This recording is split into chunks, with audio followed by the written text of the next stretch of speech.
This naughty girl has been like a leech, would never leave me for the last about a year.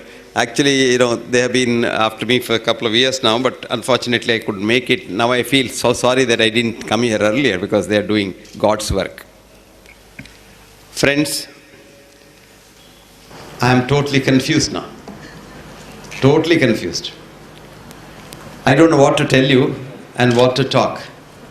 Because I saw so many good things, so many creative things, so many innovative things, and so many good things happening to mankind, that all my depression about mankind being the enemy of mankind is almost wearing out slowly after seeing all of you. Because I always go around telling people that man's greatest enemy is man today. And it's nice to know there are human beings in this world who really mean Paropakarartham idam shariram. You're all varied professionals belonging to several organizations, doing so many good things and doing very well. It's not because you're not doing well that you left that, but you voluntarily left that for the greatest calling on this planet by God on mankind. Do something for others. And that is what gives me so much happiness that words don't come out at all. But let me start off. Prabodh and all his gang, I would call them, of do-gooders. Let me at the outset thank you all for allowing me to come and meet with all of you. Because this is such a nice feeling that you forget the whole world worries when you see good people doing good work. And all the brothers and sisters of this wonderful city, Nagpur, where I keep coming now and then. And it's a wonderful place. I like everybody here. Plus, I like the Maharashtrian food that we had this afternoon. It was Sapna selection. We had very nice, what did we have? Kadi, and we had bakrika, bagri. Oh, bakri is goat, is it? No. What is that? Okay, whatever. But the last thing was very good. Mango, Amarkand. So nice. That was the bonus of coming to Nagpur. Friends, people say he has done this, he has done that. Don't believe them. I now almost feel like echoing what one of those great people of Germany, of yore, von Johanna Goethe, said one day. He said, I now know philosophy, physiology, jurisprudence, and even alas, theology. How much? From end to end with labor's keen. But here I stand, O fool, with all my lore, no wiser than before. Friends, man must try to be wiser. When I look at the psychiatrist, I like him. Because most psychiatrists hate me. They would like to see the end of me. Because I am dead against psychotic drugs. Because each one of them derived from either rocket fuel extract or from naphtha extract of nujol damage the human system. It's not only the psychiatric drugs, other drugs also, because there's a beautiful study done by an American scientist, a great scientist. He is actually a professor of genetics in the Washington State University. Douglas, he's called Douglas, D.C. Douglas. Douglas did a fantastic study. He created a chip called the MIT chip, mitochondrial chip, a computer chip, which tracks the drug when it goes into the human system. And it tells you what it does. And he took a lot of our modern medicine, we call it as modern medicine. Why is it called modern medicine? I don't know. Anyway, we call it as modern medicine. And the other herbal drugs, mainly Tibetan, Chinese, and Indian herbal drugs. And what came out in that study is something fascinating.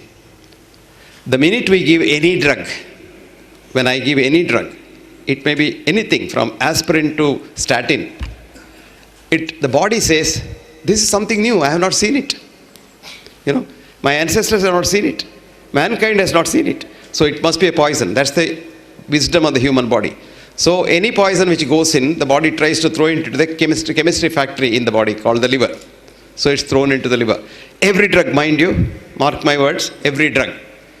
Now what the liver does, it does its best to destroy it.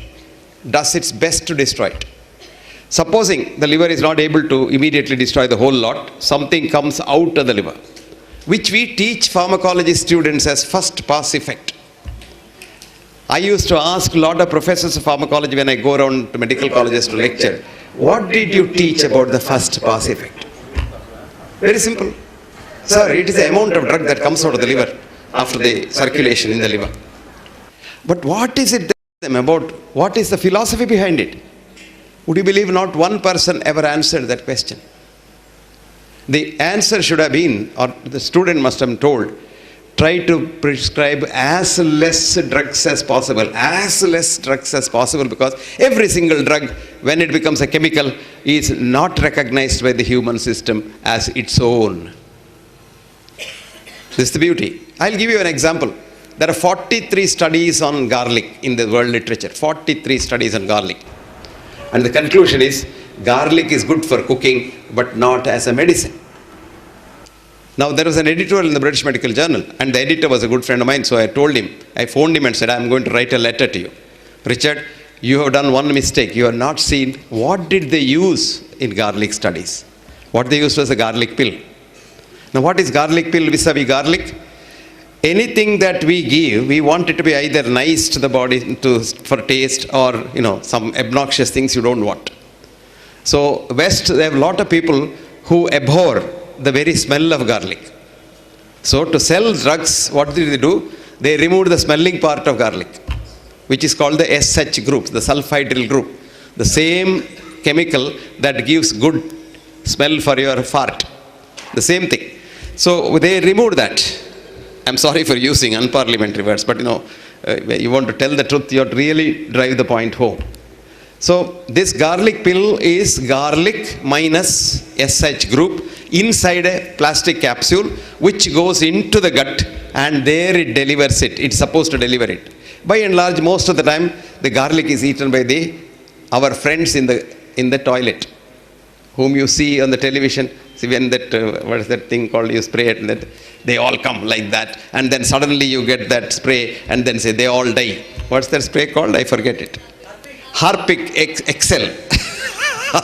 You go back home and see there are billions and trillions of germs in the toilet. So they are very happy because they get good garlic to eat. What happens to you? Nothing happens to you. Now, garlic to be effective in the human system, it must be eaten as garlic in nature, and that too in raw form, and that too put in the mouth, chewed, kept there for a minute or two when it burns you, because garlic has a medicine called alanine, but it is in the form of allicin in the garlic, and it mixes with the trypsin in the saliva to become alanine. Unless it's no effect. Now, when we did that study, garlic is a fantastic medicine. Fantastic medicine. From killing germs, viruses, lowering your whatever you call, people have an idea that cholesterol is bad, etc., etc. If you think it is bad, it will lower it. If it is good for you, it will increase it. Actually, now we know that old elderly ladies, old elderly in English means above 85. Old elderly ladies who are still alive and healthy in the French nursing homes have on an average a cholesterol of 500 milligrams per cent to 900 milligrams per cent. Because in your body you have, how many cells do you have in the body? School going kids? 53 trillion. Good. It's not bad. Anyway, 50 to 100 trillion cells. That is 10 to the power 14. And those cells die in billions every day because they have their time to die. They are told that is called apoptosis. Apoptosis in Greek means falling of a brown leaf.